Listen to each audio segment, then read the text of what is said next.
Nessa última demonstração, nós analisamos o índice não cluster e o bookmark lookup. Vale ressaltar que existem vários detalhes a respeito, por exemplo, do operador bookmark lookup, que a gente não está entrando em detalhe nesse módulo.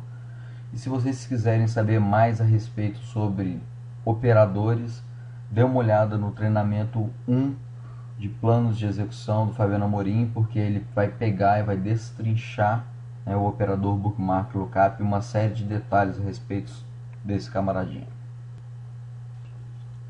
O que aconteceria então num cenário onde você tem um índice não cluster em cima de um índice cluster e você executasse a seguinte consulta: select id nome from tabela where nome igual a Luciano Moreira. Sendo esse índice não cluster em cima do campo nome, a gente já viu que é possível que o SQL Server faça um index seek para encontrar o elemento de seu interesse. Então o que ele faria é fazer uma busca pelo índice não cluster.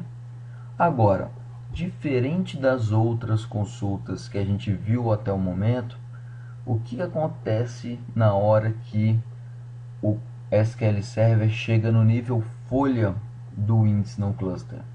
Ele vai encontrar no nível folha todos os campos que ele precisa para atender essa consulta. Então, na hora que eu pego e olho, eu tenho o que? O campo nome, que é a chave no meu índice não cluster, e tenho o ID, que é a chave primária do índice cluster. Então, na hora que eu pego, chego nesse ponto, eu tenho tudo que eu preciso para atender a consulta, não é necessário mais fazer o que, gente? Fazer o meu bookmark lookup, porque eu já tenho a resposta da consulta. Se eu já tenho a resposta da consulta, significa que esse índice então ele já está cobrindo a consulta. Esse é o nosso famoso cover index ou covering index. O que é isso, gente? É um índice não cluster que tem na sua estrutura a quantidade de colunas necessárias para responder a sua consulta. Nesse caso aí, eu só estou lendo 3 páginas.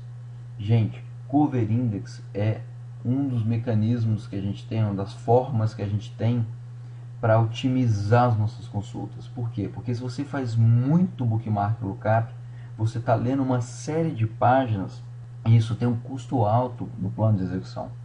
Então, quando a gente estava executando as demonstrações, uma coisa é você fazer um bookmark lookup, 2, 5, 10 bookmark lookups. Agora, se você está usando um índice não cluster e você precisa fazer 1000, 10.000 bookmark lookups, aí o custo do bookmark lookup passa a ser muito alto. É tão significativo isso que chega um determinado ponto onde, se a sua consulta que está utilizando o índice não cluster, ela não é muito seletiva, e por seletiva, gente, estou falando retornando menos de 1% dos dados, o que vai acontecer? O SQL Server vai optar por fazer, às vezes, um cluster index scan, ou seja, varrer a tabela inteira, ao invés de fazer um index seek no não cluster e uma série de bookmark lookups. Dado esse custo do bookmark lookup, a gente consegue, e é uma bela de uma otimização, a gente criar o que a gente chama de cover index.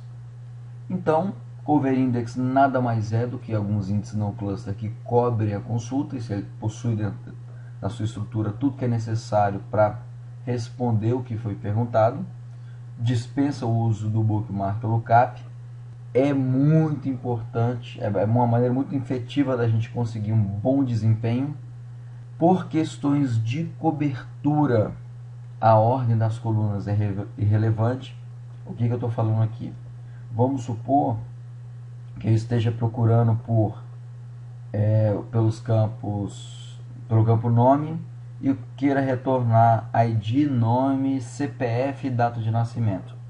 CPF e data de nascimento, como eu só estou pegando, preciso de ter o dado junto do meu registro para poder retornar a resposta, é irrelevante se data de nascimento veio antes de CPF, né? Tanto faz, porque no momento que eu estou falando de cobertura, a ordem das colunas é relevante. É claro que para isso eu teria que ter o índice em cima do campo nome, se é o que se é o predicado que eu estou utilizando. Mas para as outras colunas a ordem é irrelevante para a cobertura. Essa é uma grande otimização que a gente tem no SQL Server, mas cuidado. Por quê? Porque o pessoal começa a ficar apaixonado por cover index e começa a querer colocar cover index em tudo que é lugar e acaba criando índices não clusters com vários campos.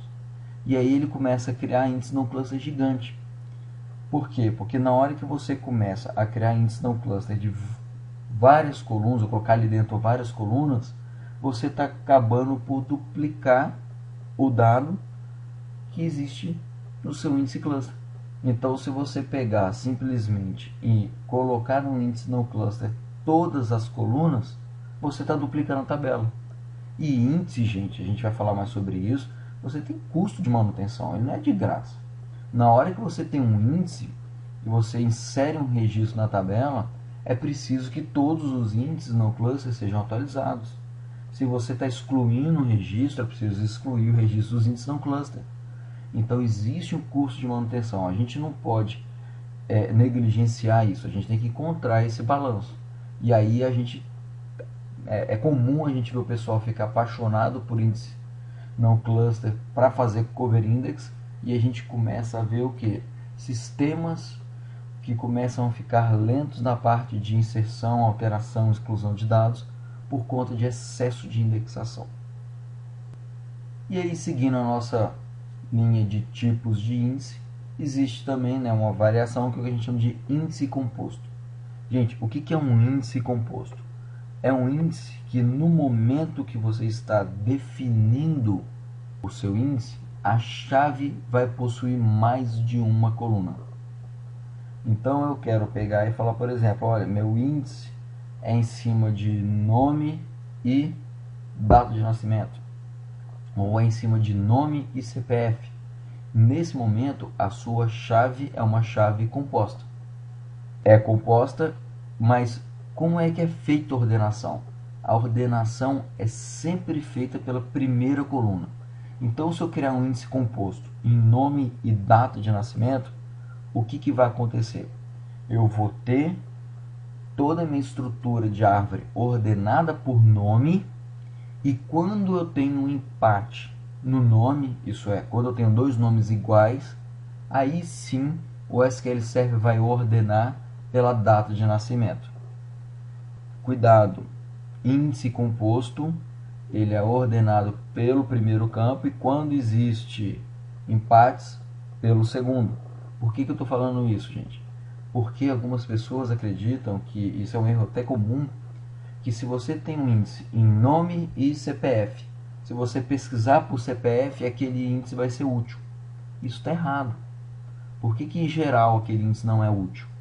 Porque na hora que você quer pesquisar por um CPF específico e você tem um dado, uma estrutura de árvore que é ordenada por nome, não existe maneira eficiente de você pegar, navegar para aquela estrutura de índice para fazer uma busca para encontrar diretamente seu CPF. Você está o que? Está preso a fazer um scan no índice não cluster, ou seja, no índice cluster, mas você vai ter que fazer um scan para varrer o que? Todas as páginas atrás daquele CPF que você deseja. Por quê? Porque ele é o segundo elemento na composição da sua chave. E outra coisa que é interessante é que uma vez que você está com um índice composto, esses elementos, essas colunas, vão aparecer em todos os níveis da sua árvore. Então ele aparece tanto no folha como nos intermediários e no raiz. Então você tem uma estrutura, né, na hora que você coloca o índice composto, você tem uma árvore que tende a ser um pouco mais alta e um pouco mais ampla. Por quê? Porque você tem um registro maior, e com o registro maior cabem menos registros dentro da sua página de 8K, então menos registros por página, você tem o que? Precisa de mais páginas para mapear toda a estrutura. Tá? Então a tendência é por isso que quando você começa a criar, por exemplo, um índice composto em cima de várias colunas, é que o seu índice fique grande. Então cuidado com índice composto. Ele pode dar uma navegação eficiente quando a gente tem casos onde a combinação das colunas leva à unicidade. Por exemplo, esse exemplo que eu estou falando de nome e data de nascimento. Se eu estou falando de nome, eu tenho uma série de nomes que se repetem. E data de nascimento, a combinação de nome e data de nascimento chega perto da unicidade. Toda vez que você tiver fazer uma pesquisa na tabela de pessoa e colocar os filtros nome e data de nascimento, um índice composto tende a ajudar. Principalmente se você tem um nome que é muito comum. Porque se você tem um nome que é muito comum, você tem uma série de repetições. Essa série de repetições combinadas com a data de nascimento, como ele aparece também nos níveis intermediários e até na raiz, o SQL Server consegue já fazer uma navegação e já cair bem próximo de onde está o elemento que te interessa. É importante a gente considerar índice composto. A gente vai ver que a partir do SQL Server 2005 aparece uma outra variação dos índices que diminui, vamos dizer assim, um pouco da efetividade do índice composto, mas não quer dizer que eu não possa, eu tenho que deixar de utilizar índice composto. Pelo contrário, eu tenho alguns cenários onde índice composto funciona muito bem. É uma forma da gente criar um cover index.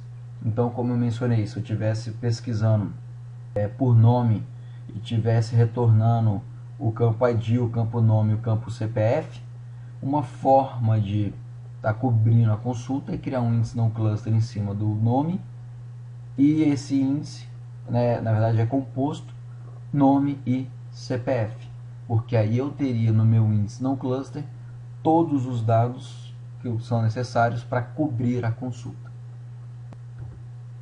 Vamos dar uma olhada então na demonstração, onde a gente dá uma olhada na criação de um índice composto e na estrutura interna desse.